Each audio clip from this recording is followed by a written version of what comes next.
की जय। आप अक्षरातीत धाम के धनी तथा उनके अति लाडले प्यारे सुंदर साची एवं धर्म प्रेमी सज्जनवृंद, आप सबको मेरा प्रणाम। आज इस मंतव्य के कार्यक्रम में मैं आहार के विषय में दो शब्द बोलने जा रही हूँ। बोले श्री प्राणनाथ प्यारे की जय। आध्यात्मिक जीवन में आहार बहुत ही महत्वपूर्ण भूमिका निभाती है। आहार का प्रभाव हमारे मन पर बहुत ज़्यादा पड़ता है। सात्विक आहार हमारे मन को निर्मल कर अध्यात्म के सर्वोच्च शिखर पर पहुंचा देता है। वहीं दूसरी ओर तामसिक आहार हमारे मन को दूषित कर अधोगति में गर्क कर देता है। इसीलिए अन्न के बारे में कहावत कही जाती है, जैसा खाए अन्न वैसा होए मन। एक बार आयुर्वेद के ऋषि से एक ही प्रश्न 3 बार पूछा गया, को अरुक को अरुक को अरुक, अर्थात निरोग कौन रहता है, निरोग कौन रहता है, निरोग कौन रहता है। तब आयुर्वेद के ऋषि ने उत्तर दिया, ऋत भूख, हित भूख तथा मित भूख, अर्थात जो धर्म अनुसार सात्विक भोजन करता है, हितकारी भोजन करता है तथा मितकारी एवं अल्पाहारी भोजन करता है, वह शारीरिक एवं मानसिक रूप से निरोग रहता है। धर्म ग्रंथों में भी सात्विक आहार एवं शुद्ध आहार को मोक्ष प्राप्ति का साधन माना गया है। जैसे छांदोग्य उपनिषद में कहा गया है, आहार शुद्धो सत्व शुद्धि, सत्व शुद्धो ध्रुवा स्मृति, स्मृति लब्धे सर्व ग्रंथिनाम विप्राम मोक्ष। अर्थात आहार शुद्ध होने से अंतस्करण की शुद्धि होती है, अंतस्करण की शुद्धि होने से बुद्धि निर्मल होती है, बुद्धि निर्मल होने से स्मृति शक्ति अटल हो जाती है और स्मृति शक्ति के अटल हो जाने से हृदय में स्थित मायाजन्य सारे ग्रंथियां नष्ट हो जाते हैं और ऐसे विशुद्ध अवस्था में हमें मोक्ष की प्राप्ति होती है। इस प्रकार गीता में भी 3 प्रकार के आहार के बारे में वर्णन किया गया है।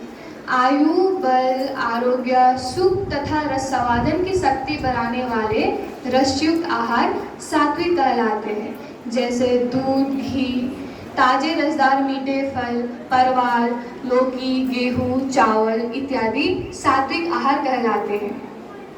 अत्यधिक कटु, खट्टे, नमकीन, जलन पैदा करने वाले पदार्थ जैसे मिर्ची इत्यादि राजसिक कहलाते हैं। रजगुनी आहार का सेवन करने से दुख, शौक तथा लोभ उत्पन्न होता है। जो सारहीन, रसहीन, दुर्गंधयुक्त, बासी, जूठा, अपवित्र आहार तामसिक आहार के श्रेणी में आते हैं। मांस, मछली, अंडा, शराब, सारे नशीले पदार्थ इत्यादि तामसिक आहार के श्रेणी में आते हैं।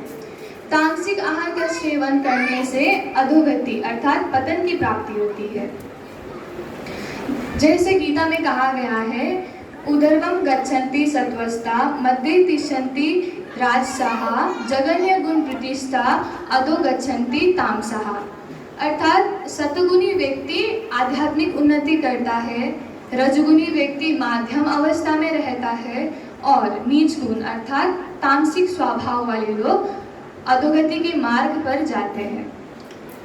गीता के इस कथन से यही सिद्ध होता है कि आध्यात्मिक उन्नति हेतु हमें राजसिक एवं तामसिक आहार का त्याग कर सात्विक आहार को ही ग्रहण करना चाहिए। जिस प्रकार धर्म ग्रंथ में सात्विक आहार को ही धर्म अनुकूल आहार माना गया है, उसी प्रकार हमारे ब्रह्मवाणी श्री बीतक साहेब एवं श्री कुलजम स्वरूप साहेब में भी सात्विक आहार को ग्रहण करने का निर्देशन श्री प्राणनाथ जी के द्वारा दिया गया है। श्री बीतक साहेब के अंतर्गत श्री भैरव सेठ जी के प्रसंग से हमें यह शिक्षा मिलती है कि जब तक हमारी आहार सात्विक नहीं होगा तब तक हमारी आत्मा जागृत नहीं हो पाएगी। श्री भैरव सेठ जी 1 महीने तक श्री जी के मुखारविंद से चर्चा श्रवण करते हैं, परंतु दूसरी ओर वह तामसिक आहार का भी सेवन करते थे। तामसिक आहार के सेवन करने के कारण उनकी आत्मा जागृत नहीं हो पा रही थी। जब श्री जी को श्री भैरव सेठ जी की आत्मा जागृत न हो पाने का कारण पता चला, तब श्री जी ने श्री भैरव सेठ जी को कुछ विशेष नियमों का पालन करने का निर्देशन दिया। वह निर्देशन श्री बीतक साहिब में इस प्रकार वर्णित है। पीना तंबाकू छोड़ दो और मांस मछली सब, शराब और सबके परदारा चोरी न कर। अर्थात एक तो तंबाकू पीना पूर्णतया छोड़ दो, दूसरा किसी भी प्रकार के पशु पक्षी का मांस एवं मछली का भक्षण त्याग दो, तीसरा शराब और सारे नशीले पदार्थ का परित्याग कर दो, चौथा पर स्त्री को माता के तुल्य देखो और पांचवा कभी भी किसी और के धन को चोरी ना करो। इन ऐसी बात का परहेज करो इन बखत तो तुमको है प्राप्त पाओ सुख तीर्थ। श्री जी कहते हैं, हे भैरव सेठ, यदि तुम इन सारी बातों का इस समय संयम पूर्वक पालन करते हो तो तुम्हें अवश्य ही धाम धनी के चरण कमल प्राप्त हो जाएंगे और परम धाम के अखंड सुख की भी तुम अनुभूति कर पाओगे। श्री जी के निर्देश का पालन श्री भैरव सेठ जी ने तहे दिल से किया और परिणाम स्वरूप उनकी आत्मा तीसरे दिन ही जागृत हो गई। श्री भैरव सेठ जी का यह प्रसंग हमारे लिए भी अनुकरणीय है।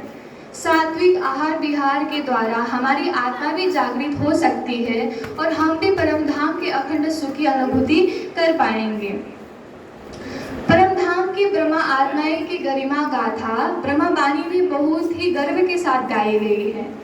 जिस प्रकार परम धाम की आत्माएं मोहित करने वाले मायावी विशेष सुख के भोग से सर्वदा रहित रहते हैं, उनकी आहार भी अत्यंत सात्विक होता है, उनका हृदय भी अत्यंत निर्मल होता है और वह मन वाणी एवं कर्म से कभी भी किसी के दिल को नहीं दुखाते।